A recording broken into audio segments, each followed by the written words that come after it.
Welcome to encoding. This is web development course. तो first of all मैं आप लोगों को बता दूं कि ये है हमारे वेब डेवलपमेंट कोर्स की कंप्लीट प्लेलिस्ट। अगर आप लोग इस कोर्स को ज्वाइन करना चाहते हैं तो ज्वाइन कर सकते हैं। इसके अलावा अगर आप जस्ट HTML का कंप्लीट कोर्स चाहते हैं तो ये हमारे HTML की कंप्लीट प्लेलिस्ट है, आप इसको एक्सेस कर सकते हैं।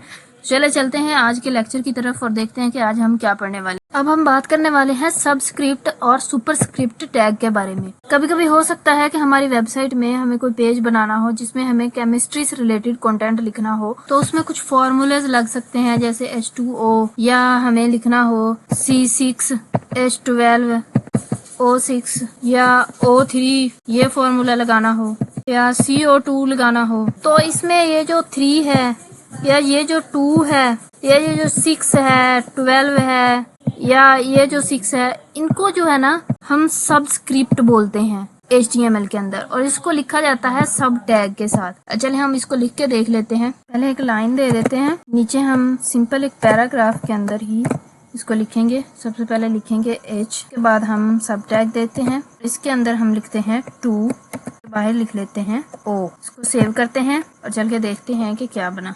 तो ये देखें, ये कुछ इस तरह से हमारे शो हो रहा है। सबसे पहले आया है H, उसके बाद आया है 2 और उसके बाद O। तो इस तरह से हम अपने वेब पेज के अंदर सबस्क्रिप्ट की हेल्प से जो है वो फॉर्मूला को यूज कर सकते हैं। अब जहाँ पे सबस्क्रिप्ट आता है वहाँ पे सुपरस्क्रिप्ट भी आता है, उसको भी यूज करके हम देख लेते हैं। सुपरस्क्रिप्ट यानी मान लीजिए कि आपको मैथ के कोई फॉर्मूले लिखने हैं, यानी a⁴n, या आपको लिखना है 3⁴2। इस तरह के फॉर्मूला को लिखने के लिए, यानी ये जो ऊपर 2 आया है छोटा सा, इसको लिखने के लिए हम सुपरस्क्रिप्ट को यूज करते हैं HTML के अंदर, और उसको लिखा जाता है सूप से। तो इसको भी हम करके देख लेते हैं एक बार। फॉर एग्जांपल यहाँ पे आए, हमने एक नॉर्मल पैराग्राफ ही लिखना है और उसके अंदर अब हम यहाँ पे लिख लेते हैं A, और उसके बाद हम लगा लेते हैं ये टैग सुपर का, लिखेंगे, इसको क्लोज करेंगे और इसके अंदर हम अब N लिख लेते हैं, और बाहर यहाँ पे आके हम जो है वो +B लिख लेते हैं। इसको करते हैं सेव, और अब जाके देखते हैं कि ये कैसा नजर आ रहा है पेज पे। तो ये देखें, A⁴n + B हमारे लिए प्रिंट होके आ गया। तो इस तरह से हम मैथमेटिकल फॉर्मूलाज भी HTML के अंदर यूज कर। अब नेक्स्ट जिस टैग की हम बात करने वाले हैं वो है pre tag. Pre tag is used to display text as it is without ignoring spaces and next line. आप नोटिस करेंगे किसी भी पैराग्राफ के अंदर, अब यहाँ पे आप एक पैराग्राफ बनाएं, कोई भी नॉर्मल पैराग्राफ आप बना सकते हैं। VS कोड ने ही हमें एक पैराग्राफ दिया हुआ है बाय डिफॉल्ट लोरेम नाम से, उसी को हम लिख लेते हैं। तो ये हमने एक पैराग्राफ लिख ली। तो यहाँ पे देखें, ये 3 लाइनों में डिफरेंट लाइनों में जो है ये पैराग्राफ लिखा हुआ है, पर जब हम पेज पे जाएंगे तो HTML हमें इसे सिंगल लाइन में ही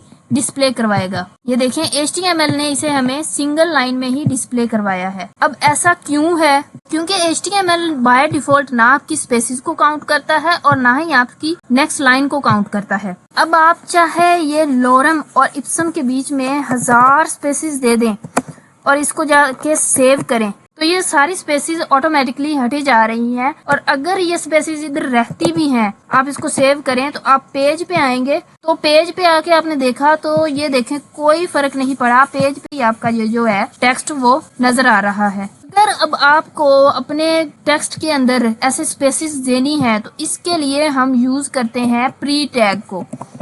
फॉर एग्जाम्पल ये P है तो इसके आगे आप लगा दें PRE लगा दें, तो ये प्री टैग बन जाएगा हमारा। इसको लगाने के बाद सेव करें, और अब जब आप स्पेस देंगे यहाँ पर, तो जितनी भी आप स्पेस देंगे वो हमारे वेब पेज पे शो होगी। स्पेस देके उसके बाद सेव करें इसको, और अब आप जाएंगे अपने वेब पेज पर, तो ये जितनी भी आपने स्पेस दी है वो वहाँ पे शो हो रही होगी। ये देखें, अब जो हमने स्पेस दी थी प्री टैग लगाने के बाद वो यहाँ पे शो हो रही है।